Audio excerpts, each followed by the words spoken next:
एक रेगुलर सेवा। उससे पहले मैं संविदा शाला शिक्षक टांगा बरोड़ में रहते हुए वड़ा में पढ़ाया। मेरे पढ़ाए हुए बच्चा सरपंच है वहां का। ठीक है, तो 20 साल और 2 दिन, क्योंकि मेरा सिद्धांत था, मैंने तय करके रखा था, ये राजनीति तो मैंने बाद में ज्वाइन की। 20 साल की नौकरी करूंगा और उसके बाद में समाज और देश के लिए लगूंगा। तो मैंने 20 साल और 2 माह की 2 दिन की जो नौकरी की, एक सिंगल शोकास नोटिस भी मेरे नाम का नहीं है। तो मैं वो ईमानदार और अनुशासित व्यक्ति हूं। दूसरी जो बात है कि जैसे दादा ने बोला, जितना मुझे पड़ा, मैंने जैसे ही नौकरी छोड़ी, ये चुनाव में तो खड़े भी होंगे, जीतेंगे भी, हारेंगे भी, लेकिन मानव जीवन एक बार मिला है, तो जब तक जिएंगे तब तक तो लोग याद करेंगे, लेकिन मरने के बाद में आपको कितने लोग याद करते हैं महत्वपूर्ण है। इसलिए मैंने प्रकृति, संस्कृति, संविधान एवं लोकतंत्र संरक्षण अनवरत यात्रा प्रारंभ की है। ये चुनाव चल रहा है इसलिए मेरा ब्रेक है, लेकिन ये यात्रा निरंतर चलेगी। जब सांसद बन जाएंगे, आपकी आवाज बन के काम करेंगे, तब ही ये यात्रा निरंतर चलेगी। इसलिए आपने बोला कि हाँ, ये हम जो काम कर रहे हैं, हम मानव हित में काम कर रहे हैं, और ये क्या चुनौती देंगे हमको, ये क्या हमारे से लड़ेंगे चुनाव। हम लोग पर्यावरण को देखो, आदिवासी समाज पहले था, ठीक था, भोला, अभी भी भोला है, लेकिन थोड़ा सा अब ऊपर आया है। युवा साथियों के बीच में माननीय गजेंद्र पटेल जी एक बार खड़े हो जाए और सवालों का जवाब दे दे तो मैं जानू कि गजेंद्र पटेल है। नहीं दे सकता, मुझे मालूम है। ये समाज को बांटने का काम कर रहे हैं। उन्होंने हर कार्ड फेंक के देखा है, आप लोग समझते हैं। उन्होंने यहाँ पर जातिवाद चलाने का प्रयास किया। हम जानते थे कि जाल कौन सा फेंक रहे हैं, मछली कहां फंसेगी, लेकिन हम तो उसको फंसा देंगे।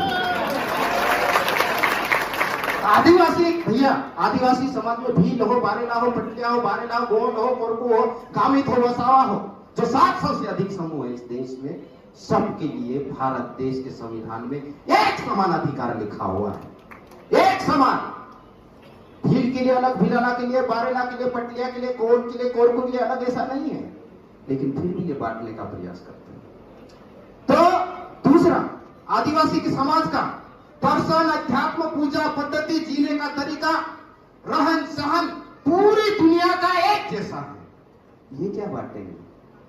तो उसमें खेल है भाई साहब, वो ठीक है, खेल है।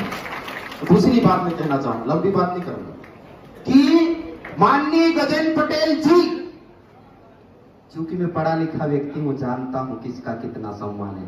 जब तक मतदान हो जाएगा, रिजल्ट नहीं आएगा, तब तक वो हमारा सांसद है, इसलिए जी लगा रहा हूं।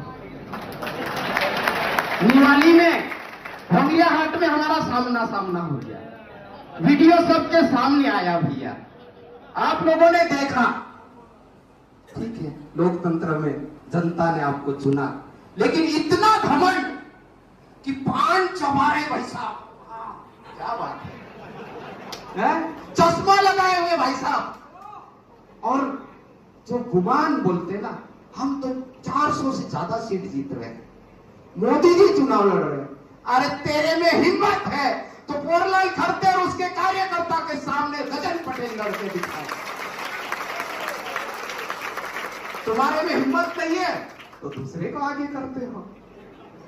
और कितने गांव में घूमे हैं हम, तो बगैर चुनाव लड़े पूरे शहर की गलियां घूमे हुए हैं, और ज्यादातर गलियां हमने पैदल घूमी है, क्योंकि गरीब का बेटा है। आप तो सांसद है भाई साहब, क्या समझते हो आप?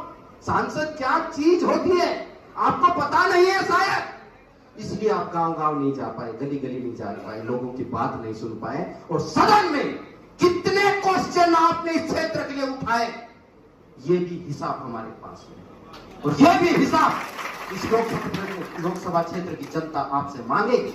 तो मैं कार्यकर्ताओं से अंतिम बार, भाषण बहुत लंबा हो सकता है, लेकिन हम लंबा नहीं देंगे। नहीं, हम जानते हैं कि हमको सिर्फ खरगोन विधानसभा नहीं लड़ना, यहाँ तो रवि जस्वी भैया और उनकी टीम लड़ लेगी, मुझे पूरा विश्वास है। लेकिन हमको तो 7 विधानसभा में जाना है, वहां से भी जीतना है। भैया जिन कारणों से हार गए, लेकिन इसका बदला हम लोकसभा में लेंगे, ये मुझे पूरा विश्वास है, पूरा विश्वास है। खरगोन विधानसभा, इस लोकसभा में हम जीत रहे हैं। हमारी पूरी टीमें लगी हुई है, सारी रिपोर्टें भैया के पास में और कार्यकर्ता के पास में आ रही हैं। तो कार्यकर्ताओं से निवेदन करना चाहता हूं कि आप हताश मत होइए, निराश मत होइए।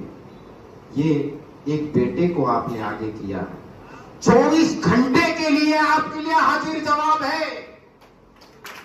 हम इंसान होने के नाते कुछ सीमाएं हो सकती हैं, लेकिन कोई भी कार्यकर्ता मुसीबत में होगा तो हमारा कार्यकर्ता उसके साथ में उपस्थित होगा, इस बात की गारंटी मैं देता हूं। और